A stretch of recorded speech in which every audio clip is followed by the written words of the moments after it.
investments are matching its strategic needs. A very warm welcome, sir, to the program, and it's a pleasure to have you with us. Sir, NATO's 5% target is unprecedented. Are member states treating it as a serious defense plan or a political box-ticking exercise? Well, if you look at it, since the World War II, Europe has not had its own army. It has had NATO as its army, controlled by USA. Now, since the collapse of Soviet Union in 1992, NATO has lost its purpose in a way. But by now, NATO in 2025 has become Europe's foreign policy. NATO has become Europe's defense policy. And recently, NATO has become its domestic policy. If you look at it, all the conferences since the Ukraine war in Europe has been NATO conferences. Even today's press conference by Merz and Zelensky, it was a NATO press conference. So what I'm trying to say is NATO is totally in charge of Europe now. So in a way, we could say Europe is under a military rule right now. And they are using the threat of Russia as increasing military spending to rebuild their infrastructure. So the whole idea of building Europe's infrastructure is to help its military goals, what you hear. So that's what I'm trying to say. And it all comes from because the European leaders are mostly young, inexperienced, and weak. That's why now NATO has totally young, inexperienced, and weak? Yes, indeed. Most of them, first of all, Europe suffers from short-term governments. So all they care about, the politicians, how to win elections. And they spend all their efforts and energy to win elections. And after they win elections, sir, what do? They go on holiday. On a holiday? Yes. Look at the governance. The governance is mostly holiday. They're not governing. They're just making speeches. They're not making serious decisions. They're not committing to anything. So to them, governance is holiday. Winning elections is a serious business. And that's what Europe is suffering from. Italy's $15.6 billion Strait of Messina bridge is being labeled dual-use infrastructure. Does that cross the line from strategic planning into strategic theater, sir? Well, thank you for that question. We go back to, again, rebuilding infrastructure. Now, in 2005, 20 years ago, the Chinese economy was smaller than the British economy. 25 years later, the Chinese economy is 6 times the British economy. The reason is because the China invested $5 trillion in its infrastructure after 2005. And suddenly its economy went up. Now the European leaders could do that, but because they are weak, intellectually also weak, they have no purpose, they are there for a short time, so they never committed to such development, none of the European countries. And now, again, I go back to what I said. They are using the threat of Russia to rebuild their infrastructure, which is dishonest way of doing things. You could actually do it in a very honest way. Say, we need to build this. We need to spend $5 trillion on Europe's infrastructure in order to improve our economy and double it in next 20 years. Sir, if Europe's ports and rail hubs remain bottlenecks, what happens in a real war scenario on NATO's eastern flank, sir? Well, the first line of defense is economy. If you have a weak economy, you cannot have a great defense. And if you look at it, we are going through the third phase of globalization. The first phase of globalization started in 1992 after the collapse of Soviet Union, when all the jobs went to China. So the jobs went to China from 1992 to 2016. Then during first term of President Trump, he changed that model. So we had globalization 2.0, the second phase, which was the jobs going everywhere.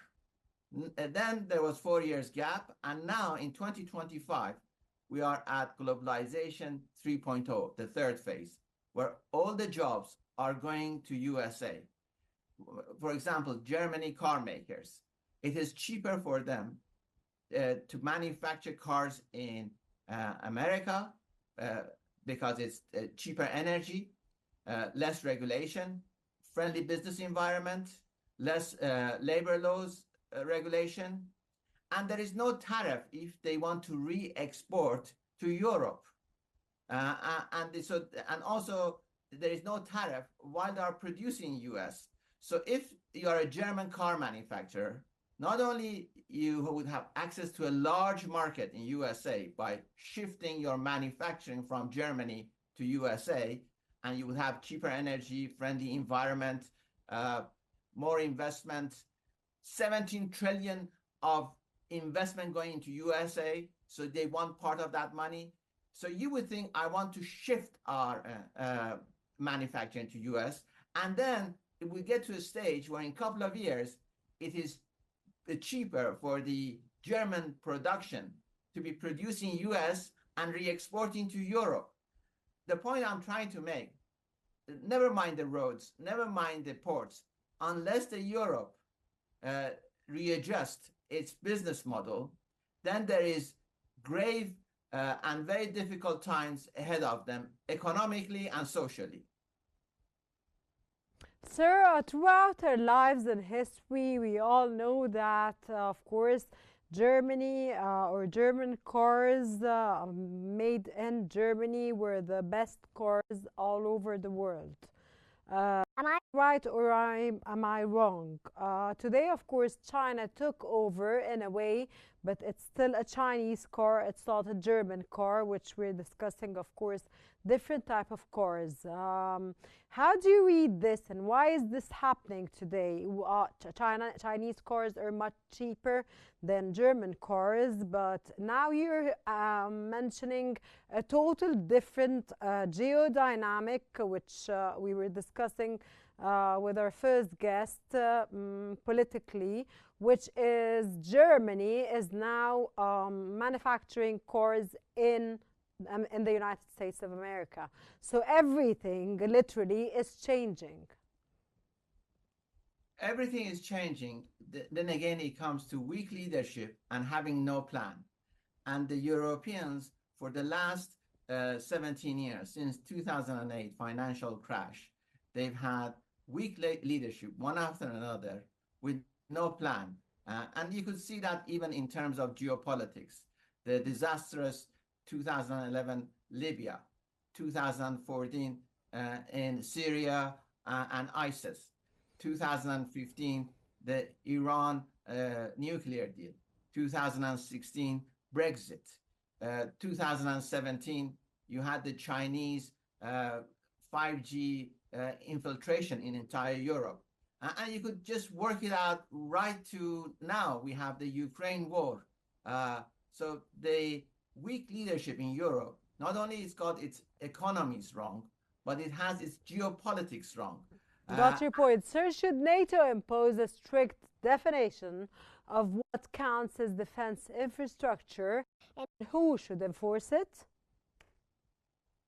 Well, again, going back to your point, they are using the defense spending as reindustrialization and rebuilding their infrastructure, which I think is a very dishonest way of doing that. The people in Europe are very decent and very clever people, and you don't need to use tactics like that to get you to your goals. You can be honest with them, and they would work with you. Similarly, this is what, as you were talking about, the Chinese The Chinese have been transparent about their goals. They invest hugely in infrastructure. They work very hard and they're ambitious. Same thing in Europe. But then the politicians are not honest. They're not transparent. People are honest. People are ambitious in Europe and people work hard, but their leaders are not. Sir Babak Emamian, thank you for your analysis. And it was really fascinating, sir. And thank you for your valuable time and for your intellectual, informative knowledge. In an era of rising threats, Europe's ability to defend itself will hinge not just on how much it spends, but how smartly it invests.